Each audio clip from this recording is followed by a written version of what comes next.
우리 앞뒤 좌우에 계신 분들과 함께 인사합시다. 사랑합니다. 축복합니다. 네. 사도신경을 지금 강의하고 있는데 오늘이 세 번째 시간입니다. 오늘 세 번째 문장, 그는 성령으로 잉태되어 동정녀 마리아에게서 나시고부터 이제 죽은 자를 심판하러 오십니다까지 내용이 많지만 간략하게 우리가 함께 좀 살펴보려고 합니다. 우리가 매주 사도신경을 고백하고 있지만, 우리는 믿음으로 고백하고 있지만 상당히 좀 어려운 구절을 오늘 우리가 접하게 되죠. 성령으로 잉태되어 동정녀 마리아에게서 나시고 라는 구절입니다. 오늘날을 표현할 때 우리가 과학의 시대라고 말하잖아요. 과학의 눈으로 여러 가지 현상을 분석하고 또 결론을 도출해내죠. 꼭 과학의 눈이 아니라고 할지라도 우리의 상식으로 쉽게 받아들이기 어려운 지점이 오늘 우리가 고백하는 성령으로 잉태되어 동정녀 마리아에게서 나시고 라는 구절입니다. 남자 없이 여자 혼자 아이를 낳을 수 있는가? 바로 이것이죠. 어느 시골 동네에 처녀가 혼자 배가 부를 수는 없는 일이잖아요. 그런데 예수님은 어떻게 태어났다고 우리가 고백하고 있습니까? 성령으로 잉태되어 동정녀 마리아에게서 나셨다, 이렇게 이야기하는데, 이 동정녀라는 말은 처녀라는 뜻입니다. 그러니까 처녀에게서 예수님이 태어나셨다. 그럼 어떻게 처녀가 아이를 낳을 수 있을까요? 그래서 성령으로 잉태되어 처녀에게 태어나신 예수 그리스도가 어떻게 이게 가능할 것인가? 많은 사람들이 이에 대해서 이야기를 하고 의견들을 내놓았습니다. 그런데 우리가 이 고백에서 정작 관심을 가져야 될 것이 무엇인가? 이 부분에 대해서 신학자 김진혁은 우리에게 이렇게 이야기를 합니다. 동정녀 탄생 이야기의 핵심은 하나님의 아들의 생물학적 탄생의 비밀을 파헤치는 데 있는 것이 아니라 구원에 있어서 하나님의 말씀에 대한 인간의 순종이 갖는 결정적 중요성을 발견하는 데 있다, 이렇게 이야기를 합니다. 그러니까 예수님이 어떻게 태어나셨을까? 이거에 관해서 그 비밀을 파헤치려는 것이 아니라 우리가 관심을 가져야 될 것은 하나님께서 예수님을 통하여서 어떻게 이 땅에 태어나게 되었는가, 그의 것을 가능하게 한 인간의 순종에 관심을 가져야 된다라는 거예요. 하나님의 말씀에 대한 인간의 순종이 갖는 중요성, 이 순종은 누구의 순종이 있었습니까? 마리아의 순종이 있었죠. 예수님의 어머니 마리아, 그 마리아의 순종이 있었다라는 거예요. 마리아는 천사가 나타나서 네가 아이를 낳을 것이다 라고 이야기를 듣게 되죠. 그때 마리아가 보인 반응이 무엇이에요? 말씀대로 내게 이루어지이다. 말씀대로 내게 이루어지이다 라고 고백하면서 그것을 그대로 받아들였습니다. 여러분, 처녀에게 네가 아들을 낳을 거야 라고 이야기를 하게 된다면 그 이야기를 듣는 당사자는 얼마나 놀랍고 당황스럽겠습니까? 생각지도 못한 일이죠. 그런데 마리아는 이처럼 놀랍고 당황스러운 상황이었지만 하나님의 말씀이면 제가 받아들이겠습니다. 말씀대로 제게 이루어지기라, 이렇게 고백하며 아름다운 순종을 보이셨다라는 거예요. 그 순종의 모습을 우리가 이 구절에서 볼 수 있어야 된다라는 겁니다. 이런 마리아의 순종과 더불어 또 한 명의 순종한 한 분이 있습니다. 바로 예수님의 순종입니다. 예수님의 순종을 요한복음 1장 14절에서는 우리에게 이렇게 말씀합니다. 말씀이 육신이 되어 우리 가운데 거하심에 우리가 그의 영광을 보니 아버지의 독생자의 영광이요 은혜와 진리가 충만하더라. 아멘.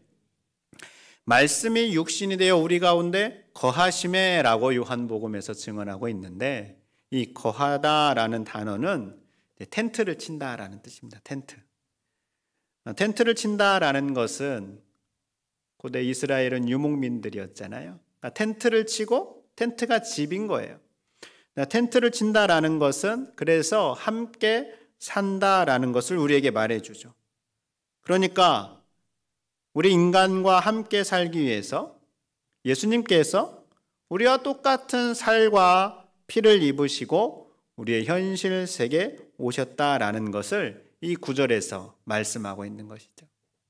그리고 이것이 가능하기 위해서는 예수님 역시 아버지 하나님의 뜻에 철저하게 순종하셨다라는 걸 우리에게 말해줍니다. 그러므로 우리는 성령으로 잉태되어라는 구절에서 성자 예수님의 순종과 또 어머니 마리아의 순종을 기억해야 하는 것이죠. 그리고 이 구절을 고백할 때마다 우리 역시 마리아처럼 말씀대로 내 삶에 이루어지기를 원합니다. 그런 순종의 마음으로 이 고백을 드려야 하는 겁니다. 이렇게 태어나신 예수님은 어떻게 되셨다라고 사도신경에서 말하고 있습니까? 곧바로 본디오 빌라도에게 고난을 받아 십자가에서 죽으셨다라고 고백하고 있죠. 예수님 태어나셨는데 바로 죽음으로 넘어가셨어요. 제가 질문을 한번 해보겠습니다. 예수님께서 이 땅에 계시면서 행하신 일이 많을까요? 적을까요? 많아요? 얼마나 많을까요? 성경을 통하여서 우리가 한번 확인해 보겠습니다. 요한복음 21장 25절의 말씀 같이 한번 읽어봅시다. 시작. 예수께서 행하신 일이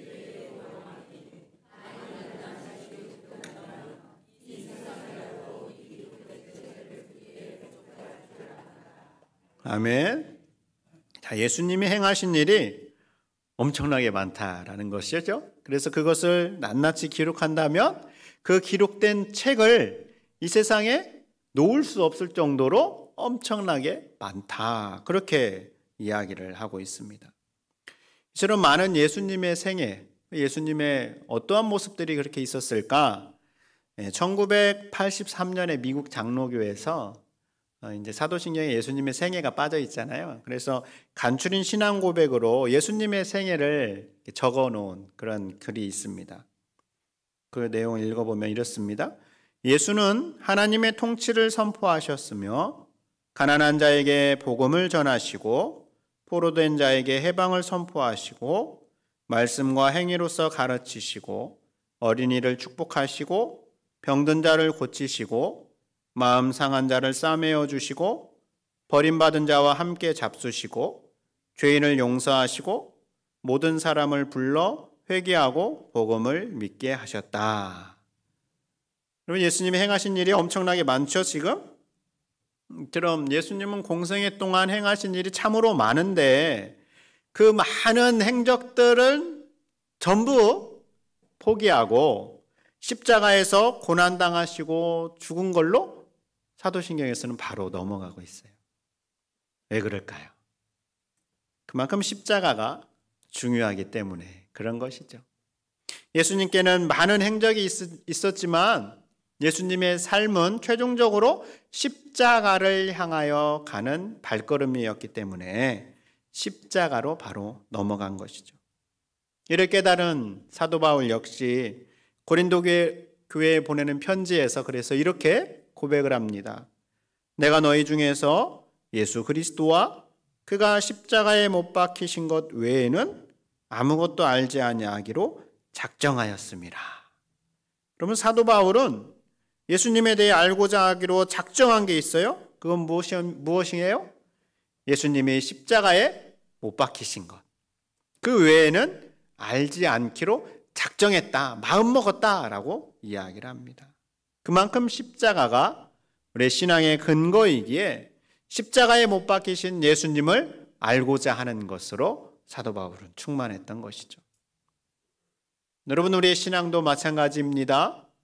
우리도 십자가에 못 박히신 예수 그리스도만을 깊이 알고자 하는 열망으로 믿음의 길을 걸어가야 합니다. 십자가에 못 박히신 예수님 외에는 다른 거 알려고 하지 마세요. 내 소망은 예수님을 더 알기 원합니다 라는 마음으로 예수님만을 더 깊이 알아가려고 하십시오. 교회 안에서 혹은 밖에서 누가 무엇을 했대? 어디가 뭐가 좋대? 누가 뭘 샀대? 누가 누구한테 뭘 해줬대? 이런 것들에 대해서 알려고 하지 마세요. 다른 사람 일인데 뭘 그렇게 알려고 하세요? 우리는 그저 십자가에 못 박힌 예수님만을 알려고 해도 우리 시간이 부족합니다. 십자가에 못 박히신 예수님만을 더 깊이 알고자 하는 열망으로 우리가 날마다 걸어갈 수 있기를 바랍니다. 그렇다면 도대체 십자가가 무엇이기에 십자가에 달린 예수님만을 우리가 더 깊이 알아가야 할까요? 여러분, 십자가는 무엇입니까? 십자가는 사실 이 성경의 배경이 되는 유대교의 형틀은 아니에요. 유대교에서는 유대인들에게 사형집행 제도는 목매다는 거, 불살라 죽이는 거, 돌로 쳐 죽이는 것들의 사형 제도가 있었어요. 유대교에서는 나무에 달린 자는 하나님께 저주를 받은 자로 여겼습니다. 이런 십자가 형틀이 사형 제도가 널리 사용되었던 나라들은 이집트나 페르시아, 로마 등이었어요. 이 나라들에서는 정치범과 또 반사회적인 범죄자, 아주 중한 범죄를 저지른 사람들에게 경고와 경각심을 주기 위해서 십자가형에 처하게 한 것이죠. 십자가에 달린 예수님 역시 로마 황제와 로마에 반역한 죄로 십자가의 그 죄 명패가 그렇게 쓰여지게 되죠. 그래서 이 십자가형은 매우 무섭고 수치스러운 형틀이었습니다. 그런데 그토록 수치스럽고 저주의 자리인 십자가를 하나님께서 구원을 위한 자리로 바꾸셨습니다. 어떻게 만들었습니까? 예수님을 십자가에 달려 피 흘려 죽게 하심으로 더 이상 십자가가 저주의 상징이 아니라 구원의 상징이 되게 하신 것이죠.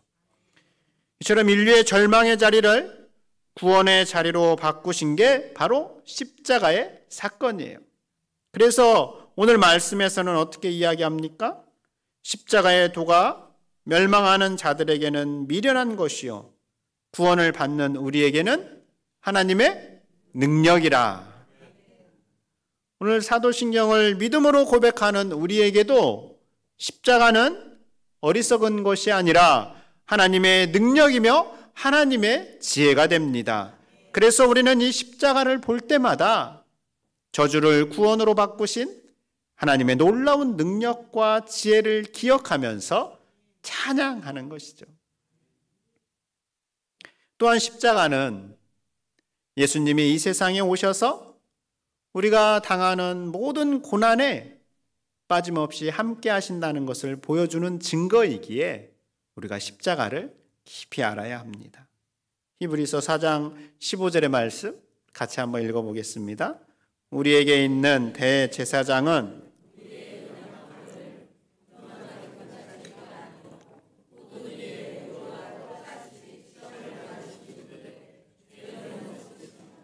아멘. 예. 동정하다라는 말은 동일한 감정을 가지다 혹은 모르는 게 아니다, 몰라주는 게 아니다 라는 뜻입니다. 우리에게 있는 대제사장은 예수님을 가리키죠. 그러니까 우리 예수님은 우리의 연약함을 몰라주는 분이 아니시다라는 뜻입니다. 여러분, 누군가를 가장 잘 이해하고 그를 이해하기 위해, 위로하기 위해서는 그 사람과 같은 고난을 경험했을 때 가능합니다. 내가 머리가 아파봤으면 누군가가 머리를 아프다고 할 때 우리가 충분히 깊게 이해하고 위로할 수 있어요. 제가 허리를 아파 보면 아이고 허리야 하시는 분의 그 고통을 깊이 이해할 수 있어요. 그래서 그에 맞게 잘 도와줄 수 있습니다. 그러나 이러한 경험이 있다고 해서 우리가 모든 사람들을 잘 도와주거나 위로해 주는 건 아닙니다. 나와 상관없다라고 생각하면 그 사람의 고통이 나와 아무 연관이 없는 거잖아요. 그래서 누군가를 잘 위로하고 그 사람과 잘 아픔을 공유하기 위해서는 사랑하는 마음이 전제가 되어야 돼요. 부모가 자녀의 아픔과 함께 아파하고 자녀가 기뻐할 때 함께 기뻐할 수 있는 이유도 자녀에 대한 사랑이 있기 때문에 그런 것이죠. 이런 면에서 십자가는 우리를 향한 하나님의 완전한 사랑이자 우리의 고통과 고난을 위로하는 증거가 됩니다. 왜 그럴까요? 예수님께서 십자가에 달리시면서 가장 절망의 자리, 가장 고통스러운 자리에까지 내몰리셨기 때문입니다. 예수님은 십자가에 달리셔서 나의 하나님, 어찌하여 나를 버리셨습니까? 라고 하나님과의 깊은 단절을 경험하셨고 또 죽음의 자리에까지 이르셨습니다. 예수님은 그렇게 가장 절망적이고 고통스러운 자리에까지 내려가셔서 그 모든 것들을 경험하셨기 때문에 우리가 당하는 모든 고통과 고난과 아픔에 대해서 모르시는 분이 아니시다라는 거예요. 오늘 우리가 당하는 어려움과 아픔에 예수님께서 친히 함께 하신다라는 거예요. 그래서 십자가에 못 박혀 죽으시고 라는 구절을 고백할 때 우리는 내가 당하는 고통과 절망, 아픔을 몰라주지 않는 예수님, 나 혼자 아파하도록 내버려두지 않고 나와 함께 하시는 예수님, 그러한 예수님을 보내신 하나님의 사랑을 기억하며 고백하는 겁니다. 그러니까 여러분, 나 혼자 아픈 것 같다라고 생각될 때 나의 고통과 아픔을 경험하신 예수님을 기억하면서 힘을 내시기를 바랍니다. 이처럼 하나님은 인류를 구원하기 위해서 십자가라는 가장 고통스럽고 지옥스러운 방법을 사용하셨습니다.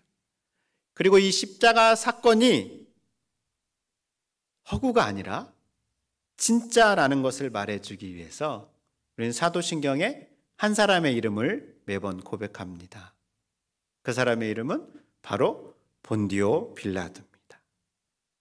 여러분, 왜 우리의 믿음의 고백에 하필이면 예수님을 사형에 넘겨준 본디오 빌라도라는 이름을 매번 고백할까요? 그것은 우리가 믿는 믿음의 역사성과 실제성을 보여주기 위해서입니다.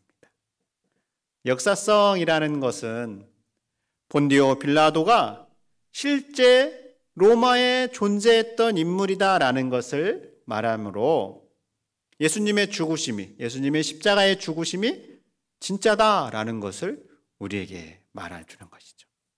실제 존재했던 일이다라는 거예요. 또한 실제성이다라는 것은 우리의 믿음은 구름 위를 걷거나 허공을 걷는 게 아니다라는 거예요.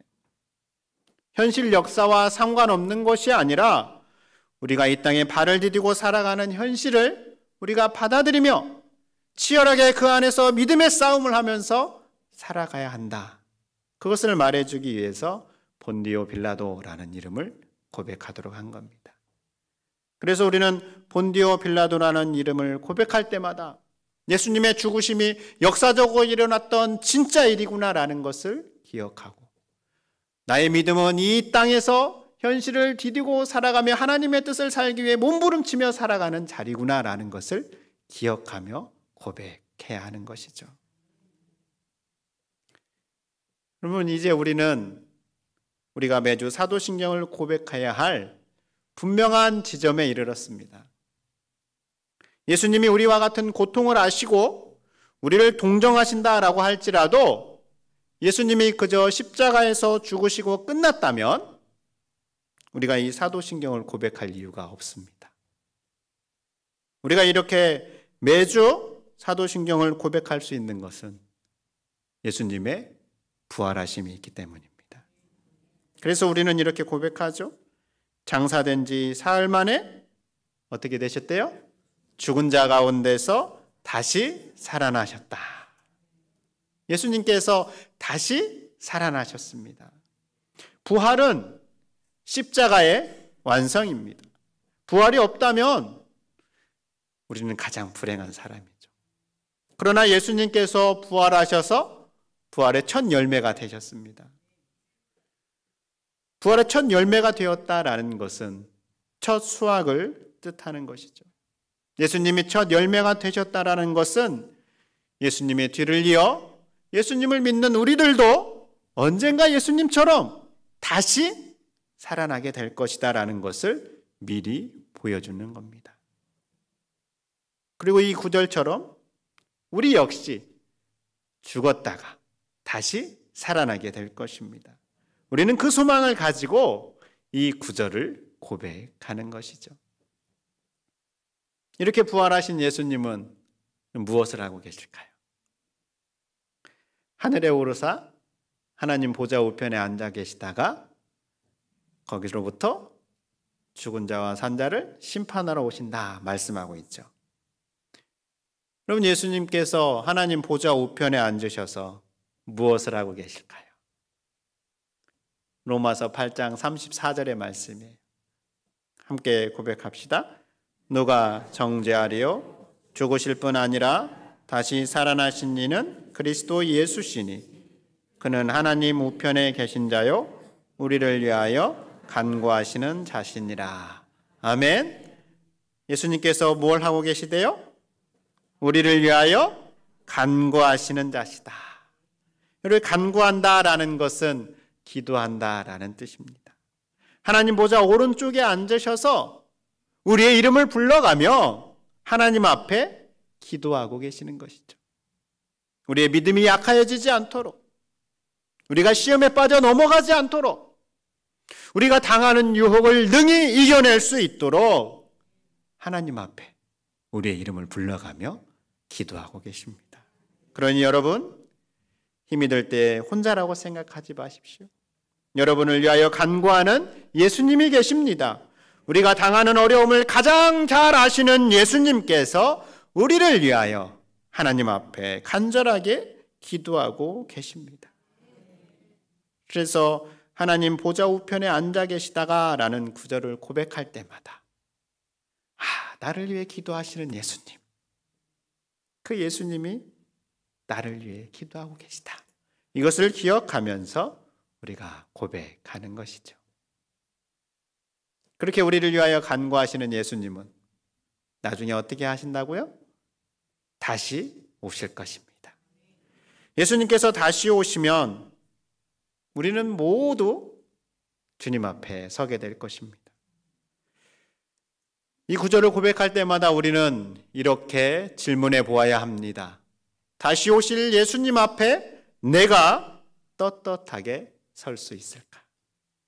만약에 예수님께서 오늘 오신다면, 지금 이 시간에 오신다면 나는 예수님 앞에 부끄럼 없이 설 수 있을까?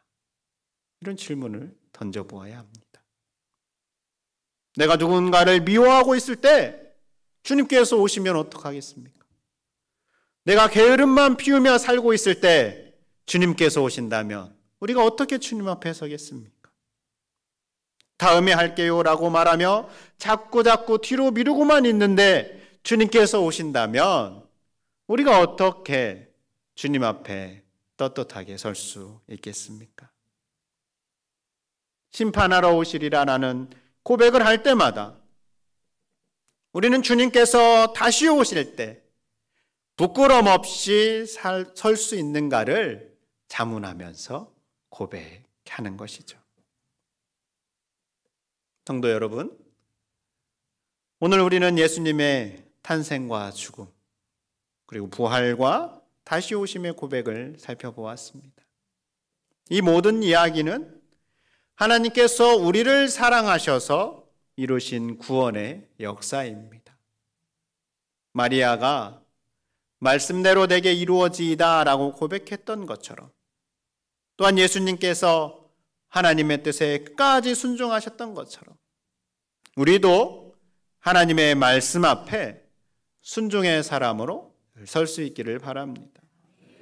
예수님은 십자가에서 고통당하심으로 우리의 모든 아픔과 눈물을 아셨습니다. 그래서 우리가 홀로 있는 것 같아도 주님은 우리 곁에 늘 계십니다. 동시에 하늘 보좌 우편에서 우리의 이름을 불러가며 우리의 믿음이 약하여지지 않도록, 시험에 빠지지 않도록 우리를 위하여 간구하고 계십니다. 그 예수님을 기억하며 낙심하지 마십시오. 주님께서 우리를 위하여 기도하고 있기에 우리는 다시 일어설 수 있습니다. 그 예수님께서 다시 오실 것입니다. 그날에 우리가 주님 앞에 서게 될 때 잘하였다, 착하고 충성된 종아라는 칭찬을 듣는 그날을 바라보며 오늘 우리에게 주어진 믿음의 길을 성실하게 걸어가는 우리 모두가 될 수 있기를 바랍니다. 하나님, 우리에게 예수 그리스도를 보내주셔서 십자가에 죽게 하심으로 구원을 이루어 주셔서 감사합니다. 하나님의 구원의 사건이 오늘 우리의 마음에 개인적으로 깊이 경험되어지게 해 주시옵소서. 그래서 나를 위해 하나님께 간구하는 예수님의 도우심을 우리의 삶의 자리에서 늘 확인하는 일들이 일어나게 해 주시옵소서. 그리고 그 예수님 앞에 칭찬받는 자로 설 수 있는 믿음의 길을 걷는 우리 모두가 되게 해 주시옵소서. 예수님 이름으로 기도드립니다. 아멘.